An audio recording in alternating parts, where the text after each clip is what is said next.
When it comes to what your family eats and drinks, you know your choices matter. You're the expert because you know what fits your life. And getting it right starts with good information. That's why America's beverage companies are sharing more information about our ingredients at goodtoknowfacts.org. No spin, no judgments, just the facts straight from the experts for more than 140 beverage ingredients.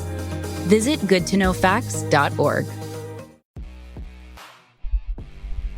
The two biggest lessons you learned that has helped you counsel and help your clients? Long-term consistency will always trump short-term intensity, right? Love it. Like when people reach out to me for coaching, as an example, they want to do everything immediately. They want to do cardio, they want to do weight training, they want to cut their calories, and here they are doing nothing, and now they want to do everything, right? And it's like, I know that if they go down that path, they're not going to be able to sustain it, and they're gonna fall short. They're gonna burn out in a week or 2 weeks, and they're gonna be right back where they started. Versus if they just get into the gym, maybe 30 minutes, 3 days a week, 4 days a week, start little, little by little, start eating healthier, nothing crazy, just start cutting out certain foods, maybe cut out the beers at night. Now we're building healthier habits to where they're going to get to the goal, in a much quicker way, instead of just trying to do it fast, but then keep continuously failing.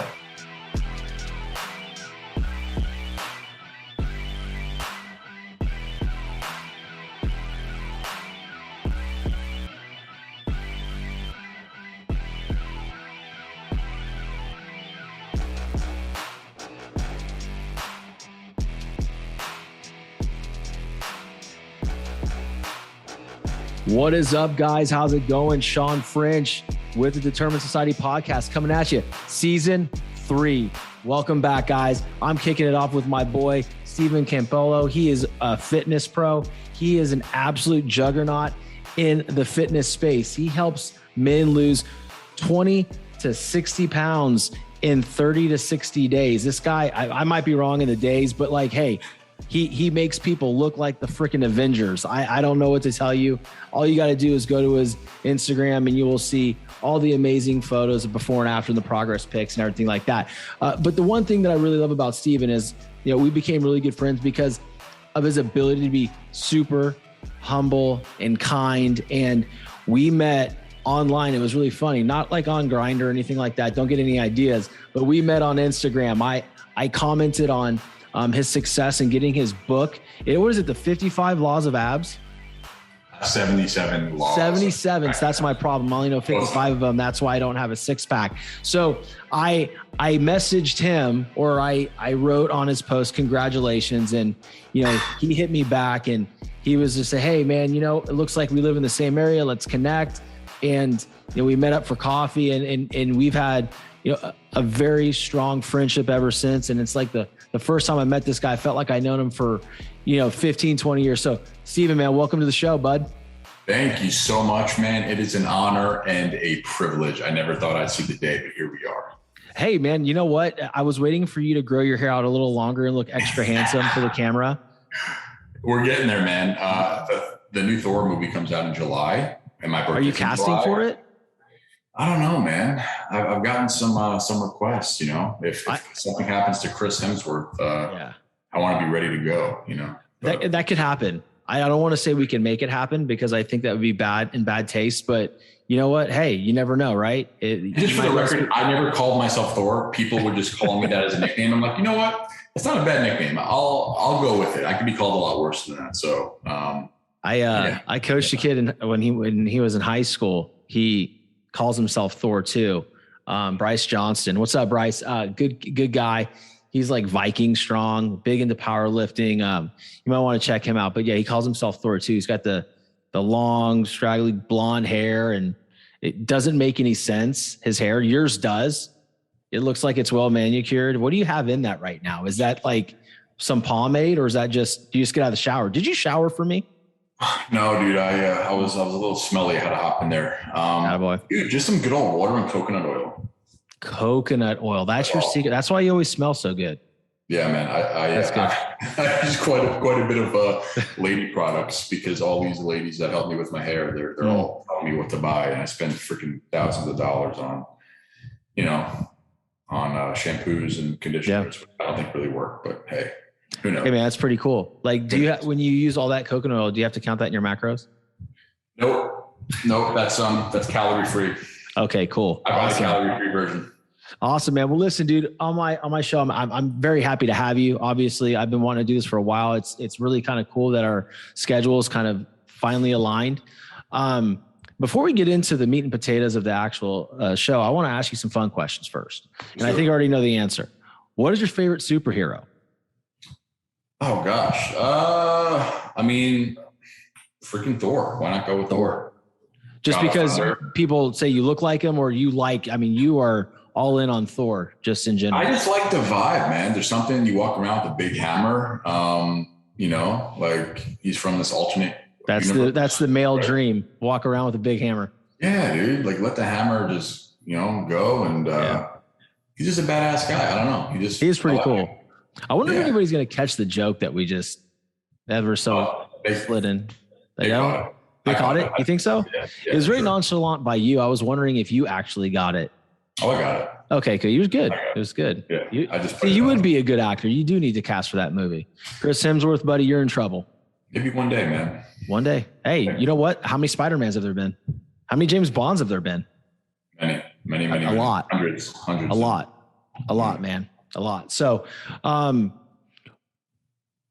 good question, or tell the audience names of your dogs and what you like about each one of them. Because I know you're a big dog person. Oh my gosh. I love dogs more than people. I know you do. Two little French bulldogs, 2 little Frenchies. So I'm talking that's what's up. Yeah. And I have 2 little Frenchies, Luigi and Daisy, brother and sister. So, they're not puppies anymore, but they're about a year and a half old. So honestly, man, in my free time, I'm usually just chilling with them, going for walks, taking them out for pup cups at Starbucks, and doing the whole pretend daddy thing. That's cool. It's not pretend. It's they're family members. You and your girlfriend. Yes, you guys have. I don't want to say her name on air, obviously, but I know it for the record, obviously. But I think it's Christina. Is it Christina? Sorry, Christina. He outed you. She's a make-believe person. But he does have the 2 dogs. It's funny that you mentioned your dogs. I don't remember which one. Which is the one that you had to put on a diet? Oh, Daisy. Daisy's a little girl. Yeah, she she just puts on weight quick. I don't know. She looks like me. She looks like a little marshmallow, on toothpicks. Oh, poor thing. Did she ever hit a goal weight? What's that? She got there and then she regained it again. She struggles with her weight, which is a shame because I'm a fitness guy and I shouldn't allow it to happen, but it's happening. So I'm wondering why your skills don't translate to canines. Because I'm a pushover and she gives me those puppy eyes and she wants a treat. And gotcha. If I give Luigi a treat, I have to give her a treat. But I give her smaller, like smaller portions. Gotcha. So if I give Luigi a full size treat, I'll break off a piece of it to her. Well, it's kind of like when I give my kids a dessert. Like Bobby will get a bigger piece, right? Yeah. Alina will get a little bit of smaller piece, and then Mia's looking at me like, "What the fuck is this?" Exactly. I was like, "Well, you're 3, so deal with it. At least you're getting something." Yeah. Dude. So I want to touch on your personal journey first, right? Because you yourself naturally lost 100 pounds. And I would love to know how you got here from there, growing the love for fitness through your own journey and what inspired you to take it a step further and bring it to the masses. Wow. We got to go way back, right? Let's do it. 20 years back. So I'm in my mid 30s now. So we're talking about when I was 14, 15. Mm-hmm. I was fat for most of my childhood. When you're a kid, you don't really think about it, right? You're not thinking about girls. You just wanting to have fun. You play video games, hang out with your friends. You're not thinking about dating or sex or anything like that. So by the time I don't know, man, I was thinking about sex at 13. Sorry. That's just, I'm a baseball player. I was a late bloomer, man. I really was. I didn't I didn't really come into my own until I was 15, 16 years old. I was a very naive child. Maybe because it's how I was brought up, grew up in church. My parents were both, like, I don't know, it's just very, very, not vulnerable, but very, very innocent, if that makes sense. Right. Mm-hmm. So 14, 15, going into high school, and, I was bullied in middle school, but again, it's like, I can kind of handle myself. Even though I got bullied, I was also like, want to like fight back and be like, hey, like, if you call me fat, I'm going to punch you in the face. Right. So I was a fat kid with an attitude. Right. So love it. But of course it did bother me. Like, it definitely made me insecure and made me, like it got in my head. Right. So going to high school, I'm about 15 years old, and, hormones start changing and things start happening. And, there was a girl I liked, and I'm like, crap, I'm a fat guy. I got to do something about this. Like, this girl's not going to want to be with me. She wants to be with the other dude over there. So this was New Year's of, I believe, 2003 or 2004. I don't remember exactly, but I just decided, I'm like, all right, well, this is going to be the year I'm going to change. And I decided to change. So I started running, and this was up in New York. So I grew up in New York, where if in the wintertime, it's, freaking freezing. Yeah. It's not warm. Yeah. So January 1st, I was outside. I didn't know what to do. This is like pre-social media, pre-YouTube. There was no, I don't even think there was Google back then, or if there was, I was unaware of it. So just started running. I always watched the Rocky movies. So I'm like, all right, well, when Rocky gets ready for a fight, what does he do? He goes for a run. So I'm like, all right. Heavy things and he puts them down. Right. Yeah. So I'm going to go run. So every single night I would bundle up and I would run to the end of my block and back. And, it was probably a quarter of a mile, if that. It wasn't that far, but at that time for me, it felt like it was 10 miles, right? I mean, I'd get halfway up the block, I'd be huffing and puffing, then I'd come back. And, every night I would try to go a little bit further. You hear the sad story all the time. A father or mother passes away and didn't have life insurance, and the family is left to deal with the debt and struggle without any financial help. That's where term life insurance comes in. It can help protect the family financially from those struggles if something unexpected were to happen to you or your spouse. Fabric by Gerber Life is term life insurance you can get done today for busy parents like you, all online, on your schedule, right from your couch. You can be covered in under 10 minutes with no health exam required. If you got kids, and especially if you're young and healthy, the time to lock in low rates is now. Even if you have life insurance through your employer, it may not offer enough protection for your family, and it may not follow you if you leave your job. There's no risk. There's a 30-day money-back guarantee, and you can cancel at any time. Join thousands of parents who trust Fabric to help their family. Apply in just minutes at meetfabric.com/TDS. meetfabric.com/TDS. MEET fabric.com/TDS. Policies issued by Western Southern Life Assurance Company. Not available in certain states. Prices subject to underwriting and health questions. And then the runs would get longer and longer. And I lost a good amount of weight pretty quickly. But then, I had another issue.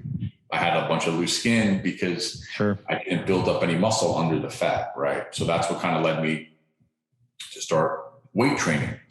So I started working out at home. Then I joined a gym, and I just became obsessed. Like, I have one of those personalities where I'm either all in on something or I'm all out. There's really no in between with me, which I guess could be a blessing and a curse. Like, I have a very addictive personality. Thank God I've never been addicted to drugs or alcohol or anything like that. Yeah, don't try it. Yeah. But like, when it comes to things like sports, if I find something I really like I want to do it all the time. Right. And working out for me was one of those things where I started to see my body change. Every time I went to the gym, I would notice something a little different, maybe like a little vein or a little, some muscle definition. And that's really all you need to keep you fired up and wanting to keep it going. So, I mean, that was 20 years ago, man. And here we are 20 years later, and I'm still as much in love with the process. And, it's become such a big part of my life. Right. Now, I want to jump in on something real quick, if you don't mind. Yeah. You said something very specific there that kind of tied in with the very beginning of your journey, the word process. right? You learn to be obsessed with the process. You love the process.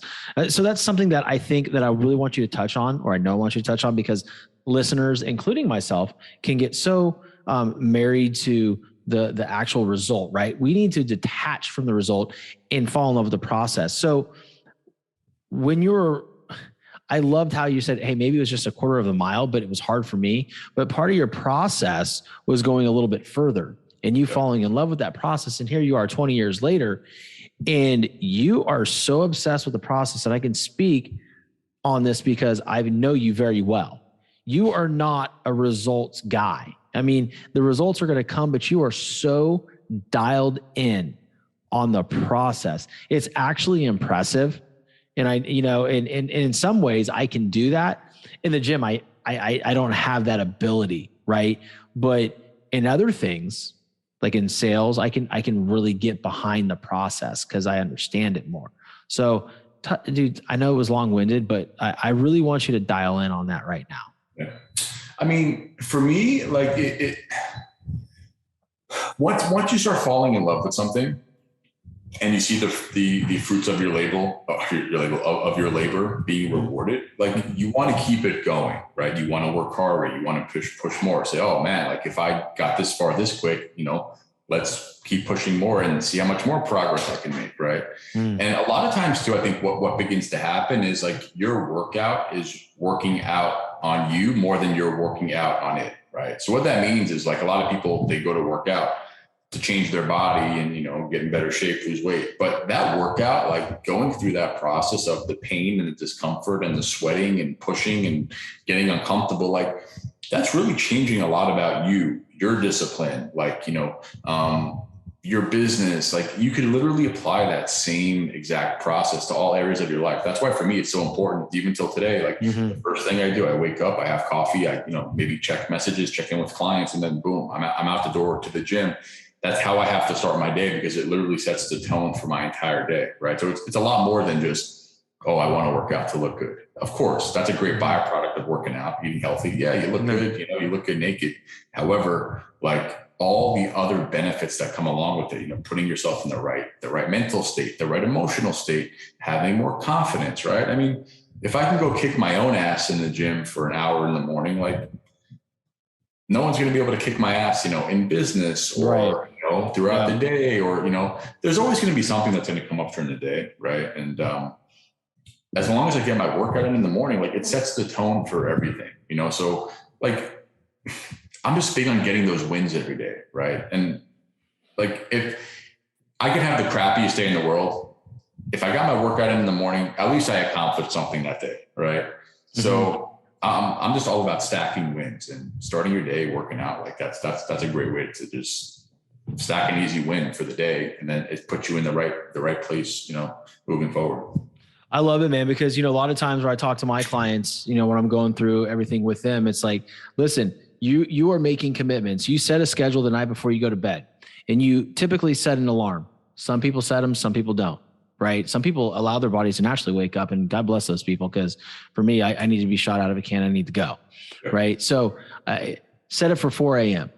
It's part of my process, right? Like if I don't get up, I am operating out of my process. Right. So what's going to happen is I don't get up and I get my workout in at, 9 o'clock in the morning, but now my whole day's thrown off. Right.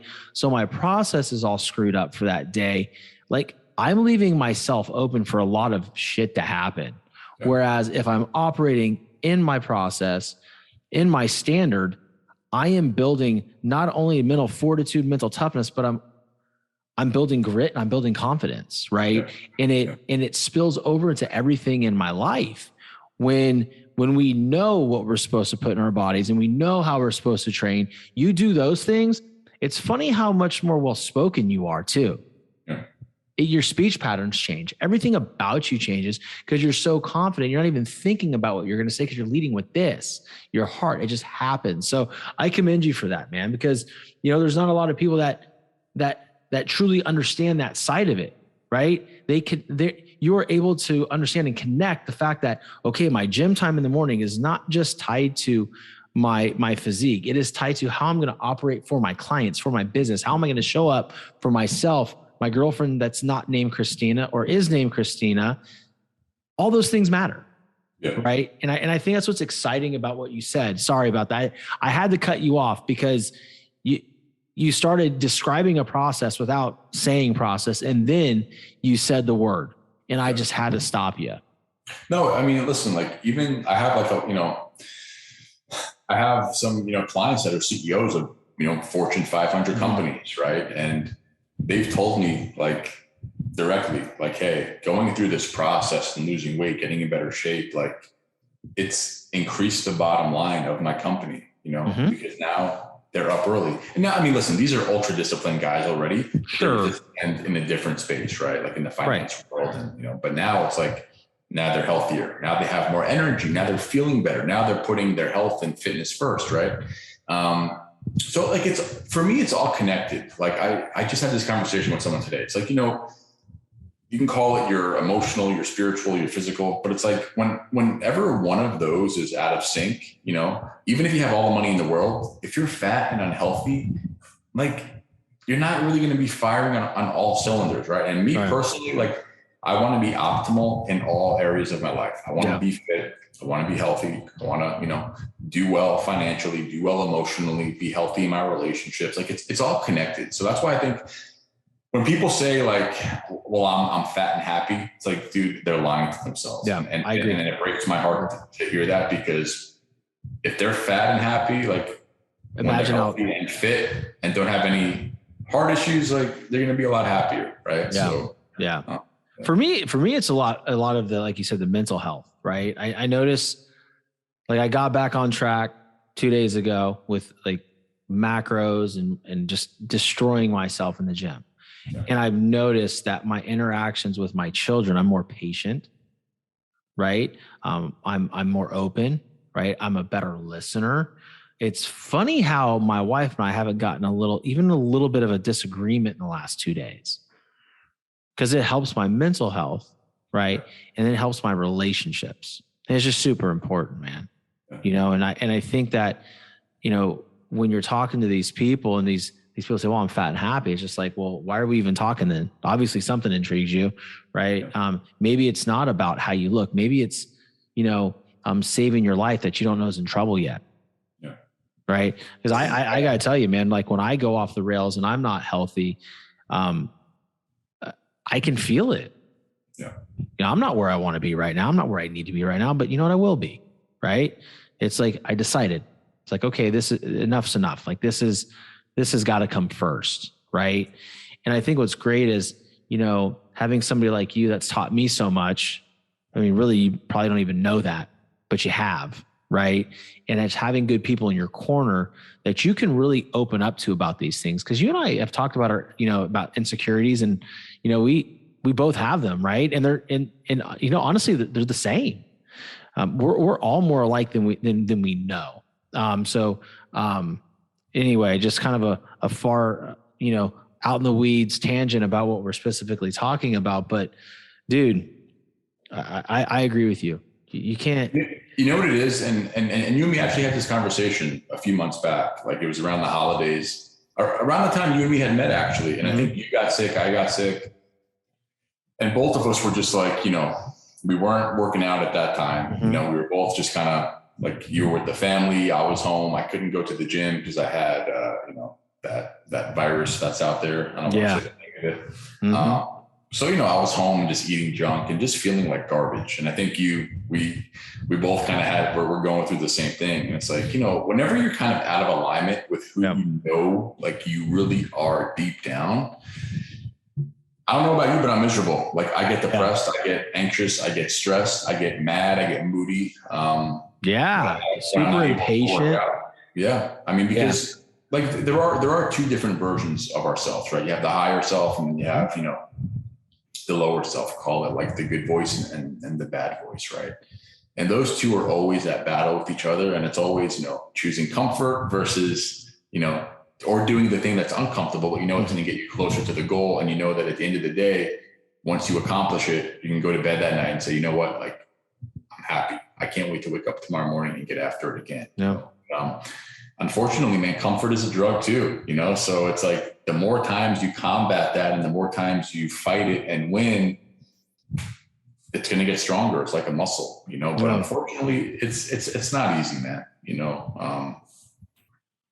It never is, dude. There's adversity, there's lessons along the line, and which kind of leads me to, ask you, what are some of maybe two lessons that you learned in your journey, right? In getting, losing all that weight and then getting, a lot of lean muscle tissue put on your frame so that loose skin went away. What are some of the two biggest lessons you learned that has helped you counsel and help your clients? So one thing that always stuck with me is this, right? Because people want results quick. They want to, they want to lose weight quick. They want to build muscle quick. They want to kind of take the path of least resistance. But unfortunately, when it comes to changing the human body, there is no short path, right? Mm-hmm. So one thing that always stuck with me is, long-term consistency will always trump short-term intensity.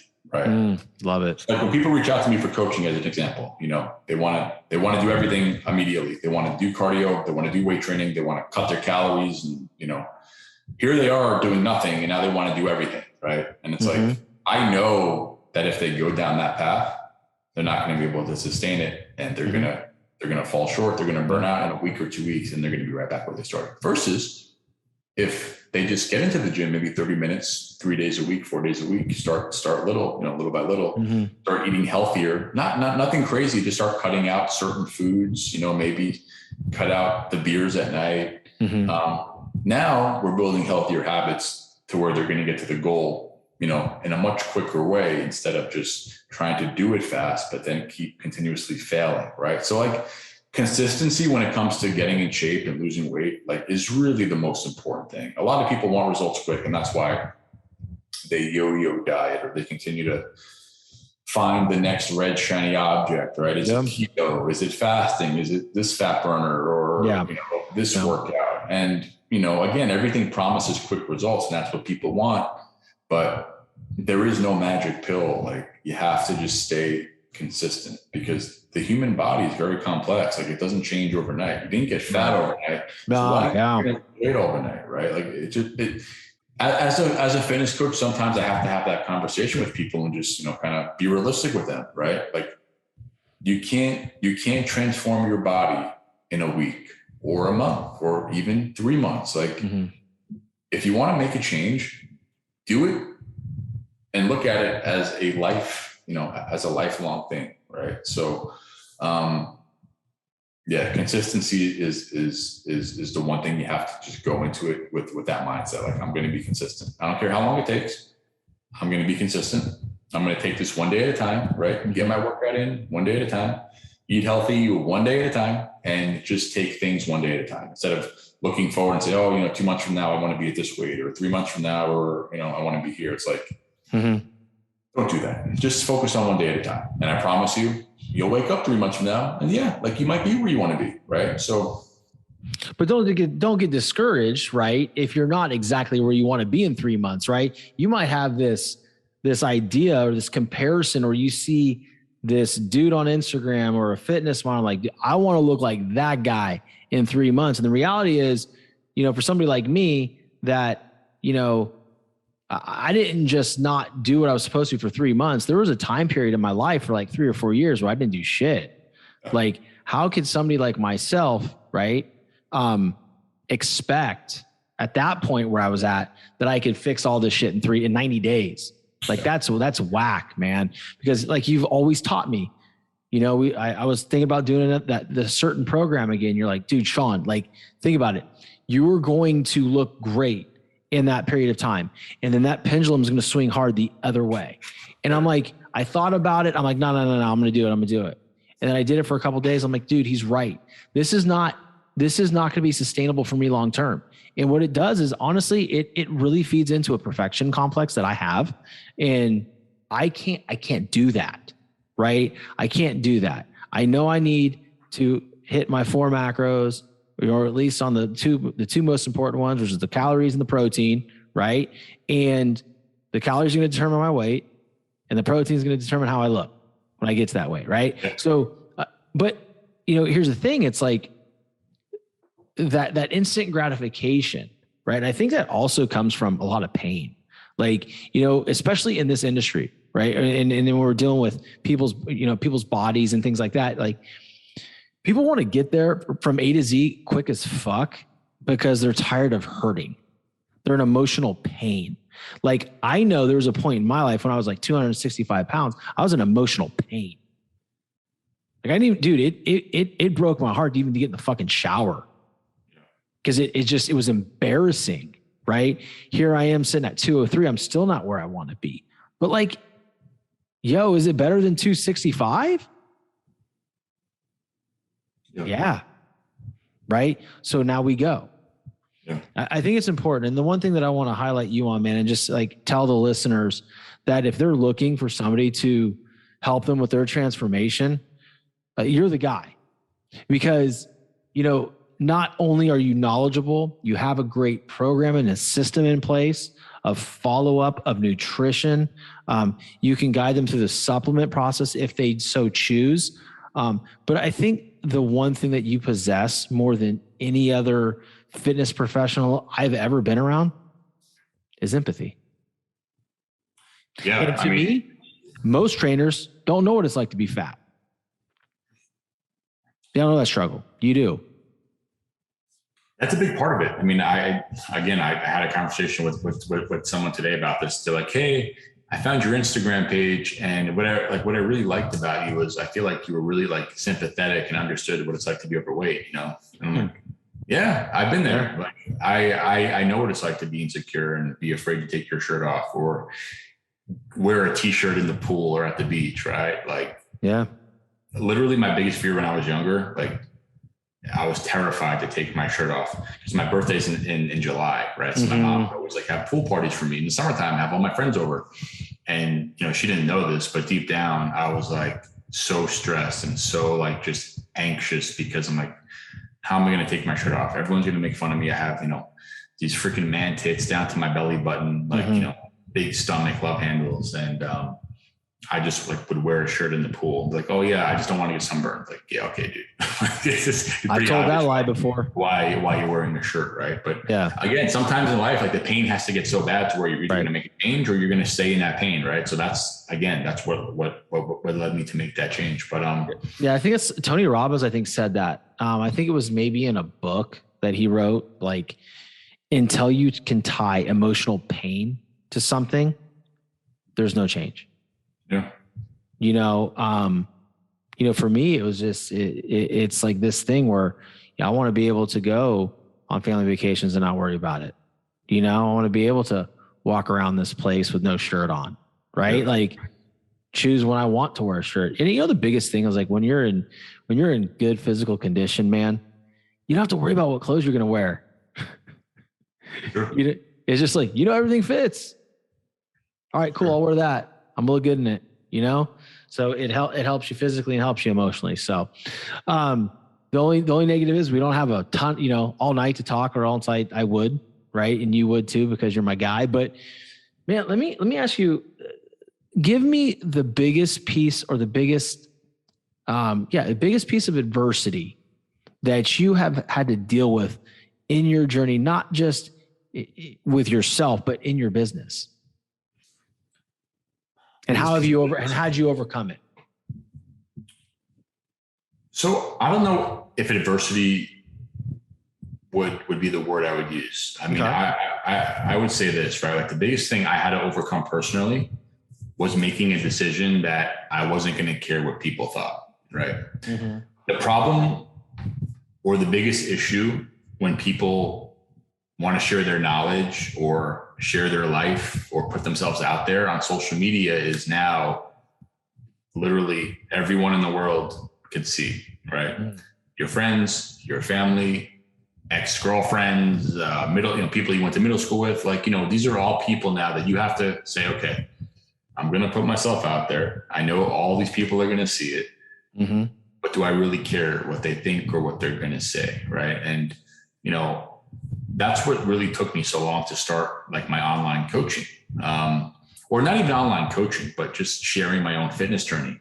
I was so like terrified of what people would think, and even early on, like when I started posting, fitness content, I would have some friends or people who I thought were friends. They'd be like, "Oh, are you just going to be one of those fitness influencers? Ha ha ha." Right. And even though they were just like, kind of like, breaking my balls a little bit, like it still like hit a nerve with me. Cause I'm like, man, they're right. Like, like I didn't want to be just like another one of those fitness guys. Right. But I felt like, like I have a unique story, and I felt like my story was my power. I'm like, I know there are a lot of people out there that have struggled with their weight that would be curious to know how I got in shape and kind of turn my life around. So I'm like, screw it. I'm going to share it and let's see where it goes. If it doesn't go anywhere, it doesn't go anywhere. Like, it is what it is. But, lo and behold, I started sharing and I started gaining traction, and people started paying attention, and people started following me, and I started building a following, and, it was great. Like it was really fun to see. And then there just came a point where it's like, dude, I don't care what people think. Like, I think as you get older too, it's part of kind of maturing. Like when you're younger, you think everyone's watching you constantly, right? Like you think they actually give a shit. Yeah. Like you really think people are just on their phones, just watching your every move. And then as you get older, you're like, you know what? People were never paying attention anyway. Like people have so much of their own bullshit they're dealing with, like their own relationship problems, their own fitness issues, their own job issues, like their own financial issues. Like people aren't even paying attention to you, right? Yeah. So a lot of people think like they're the center of the universe and everyone has eyeballs on them at all times. Even myself, like now that I have a relatively, bigger following now, but at the end of the day, like maybe people check out my page or come across my content for like maybe 30 seconds, maybe a minute, and then they're on to the next thing, right? So the quicker you can get over that fear, or at least the quicker I got over that fear of not caring what people thought, like that was like a big breakthrough for me. And that, it's funny, years later, now it's like I have people that I run to or that I run into, here in Naples, the same guys that kind of like, took digs at me back then. They're like, "Oh, hey dude, I saw your Instagram page," or "Hey man, you look like you're really killing it." And in the back of my head, I'm like, "Yeah, bitch. Well, remember 4 years ago, what do you think I've been doing?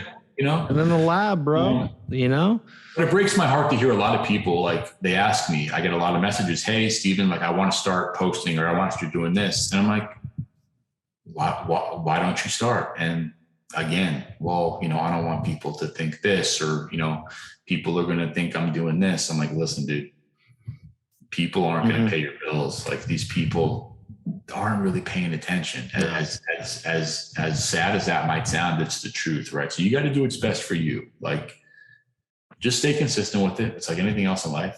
Put yourself out there. There's someone out there that wants to hear your story. There's someone out there that could resonate with you. There's a lot of people that don't resonate with me, right? But there's a lot of people that do. So, you never know who's going to come into your world, especially with social media today. Like one of my bigger clients out in LA, he's like a huge name, like ridiculous, right? He messages me a few years ago on Instagram randomly. He found me on Instagram. I'm like, dude, are you freaking kidding me? Just random, That's why you have to be consistent. You got to put your head down and just be diligent.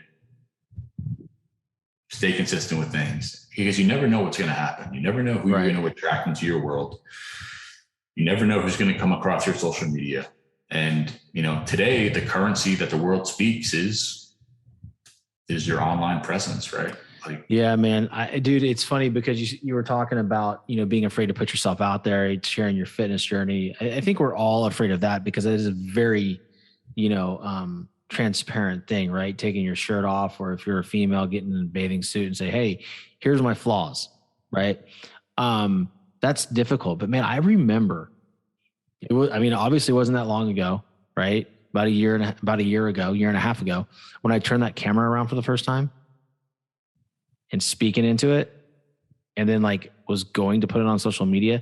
That was the most anxietizing 5 minutes of my fucking life.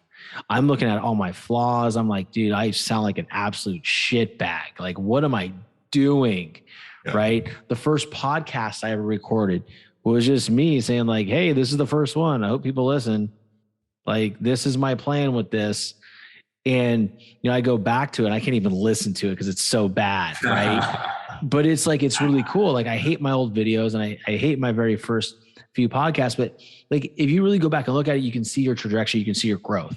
And once I realized like, listen, I'm not going to be everybody's cup of tea. Like people are going to hate me. People are going to come after me. Like, in my DMs, whatever, like my neighbors may talk shit. Like, fuck it, who cares? Right. Like at the end of the day, like I had to get super comfortable. And this is what I think you're talking about is like, do come be your authentic self, whatever that is, or whoever, Steven is, be that guy. Put whatever you want out there in the world because you have good intentions and your story is impactful and you can help people. But man, I got to tell you, dude, that was some fucking scary shit. Like I was scared. Like, and there's still times where I put things out there and it's just like, what did I say on that episode? Like, this is probably going to piss some people off. But then I thought like, well, fuck, I felt that way. Like when I did the 2 episodes or the 3 episodes about, youth sports and travel ball and all that bullshit, 8-year-olds fucking throwing curveballs in the bullpen, 8U travel teams, 6U travel teams, save that shit. Yeah. Be a kid, and that's the adult's fault. But like, to your point, it's like, that's who I am. That's what I believe. That's what I'm going to say. Yeah. Right. And it is, I applaud you for encouraging people like that because, when people start doing things, I never judge. I watch. I'm like, oh, okay. So this person looks like they're, this is what they're trying to do. Right. But the amount of people that turn their back on me when I started this shit would be the same people that are saying like, dude, all that French. Yeah. I used to know that guy. That's their biggest flex at that point. Yep. Same thing with you. Yep. Oh, I used to know Steven. Yeah. Back in the day. But do you know him now? Yeah.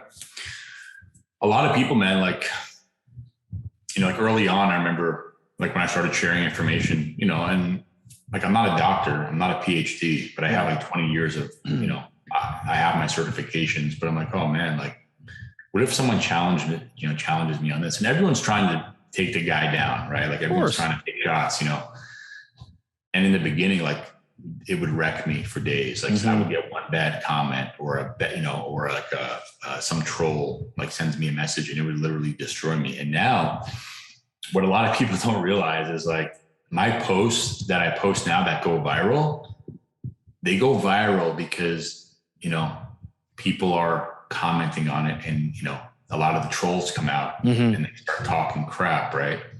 So what happens is these people are wasting their time trolling my content, but what they don't realize is they're actually pushing my content out there and I'm getting a lot more eyeballs on my content. I'm getting more followers and more likes and all that stuff. Right. So in life, there's no such thing as having success and no hate along with it. Right. I mean, like one thing I've realized is like, oh, like it's funny because now I tell my girlfriend, I'm like, I don't delete any hate comments. I don't delete any because it actually helps me. It doesn't hurt me. It actually helps me more than it hurts me. Right. So, and listen, man, anytime you make a decision in life that you want to do something proactive and do something positive, like a lot of times it reminds people of their own insecurities or their own, lack of going after their goals or dreams too. Right. So in order to kind of fight that, it's like, they come after the people they see, unfortunately, so yeah. I mean, shit, man. Like, when people come at you, it's never about you. It's some type of reflection on themselves. They're unhappy with themselves in some type of way. And something you posted or said in your post or your reel or a fucking story, whatever the hell it is, it triggered something, right? But it's never about you, right? It's about how they feel and their life experiences. But, look, man, I want to land the plane here. A couple more questions. All right. Imagine we're sitting here in about a year. What are we celebrating? Oh, that's a good question. I don't know, man. Like my goals and my, like what I really want has changed so much. I feel like every year, like it just changes. I mean, I just want to help more people, man. Like I feel super blessed that I get to do what I love. like for a living, being a full-time coach and helping people. And I just want to help more people. I want to build something great. If there's anyone out there that wants to lose weight and isn't sure where to start or where to, like, how to do it, like, I want to be a resource for them, and like, absolutely. I was hoping you'd say that, Daisy would actually be at her goal weight. That's what I was hoping. I hope she is, man. We'll see. She has a few pounds to lose. I hope she gets there. Yeah, she will. But no, man, like, listen, the thing that I love about you is the same from the beginning of the episode to now, is you're humble and you care about people, and your sole focus is outward. You want to help individuals reach their goals. And I think that you're going to help thousands and thousands, hundreds of thousands of people in your lifetime, man. And, with that, I'll definitely be putting your Instagram handle into the show notes. But guys, if you're listening right now, and I have tons of listeners that, shoot me messages all the time, ask me questions about how do I stay motivated and how do I lean on people in order to keep chasing my dreams. And, I'm not a fitness model, but I'm a dad of 3, a husband, and I wake up every day and get after my life. Guys, Steven is the guy that's going to truly give a shit about your journey. He'll be there to talk to you, be there to help you along the process. If you're listening right now and you feel like you're a little bit, out of shape and you have a certain goal, then, man, reach out to my guy. Reach out to my guy. I guarantee you, you say, me personally, he's going to take care of you. Even if you don't say, me personally, he's going to take care of you just the same. Stand up, dude. Go ahead and say, if you don't mind, what is your Instagram handle? And then I'll make sure I put it in the show notes. Yeah. It's just my first and last name, Steven with the PH, Steven Campolo, Campolo. O-L-O, Steven Campolo. Get out my guy, y'all. Dude, I got to tell you, man, I had a blast, recording with you and be, finally getting to do this with you. I see you and I growing together in some capacity. I'm excited for me. I'm thinking a year ahead, and I think we're going to be celebrating a major collaboration of some sort, like major collaboration where you and I help, thousands of people together. And it's going to be one hell of a party, bud. For sure, man. Iron sharpens iron. That's why you like, I don't care how established someone is or what they have going for them, or, you need like-minded people, because, like, what's that saying? You're the average of the people you hang around with. Like, I used to hear that. Dude, that's so stupid. Like, all right. As I get older, all my friends they're doing a lot better. They're pushing me because I see their success, right? Like, when I see you successful, I want to push myself, right? Mm-hmm. And so you rise to the level. Listen, you're the sum of who you hang out with. That's for damn sure. With that said, we got to do another night here. Like, we got to get the girls together. We got to do some dinner. Yeah, for sure. Set that up for sure. But listen, guys, I appreciate you listening to this episode with my boy Steven. If you don't mind, if you got something out of it or think we're a bunch of tools, please share it. Share the show out. That's how we're growing. But again, I'll leave his contact info. Reach out to him if you have any questions. Steven, if you don't mind, hang out here for a little bit. I want to say goodbye to you properly. But again, guys, thank you for listening, and we'll talk to you soon. Thanks, man.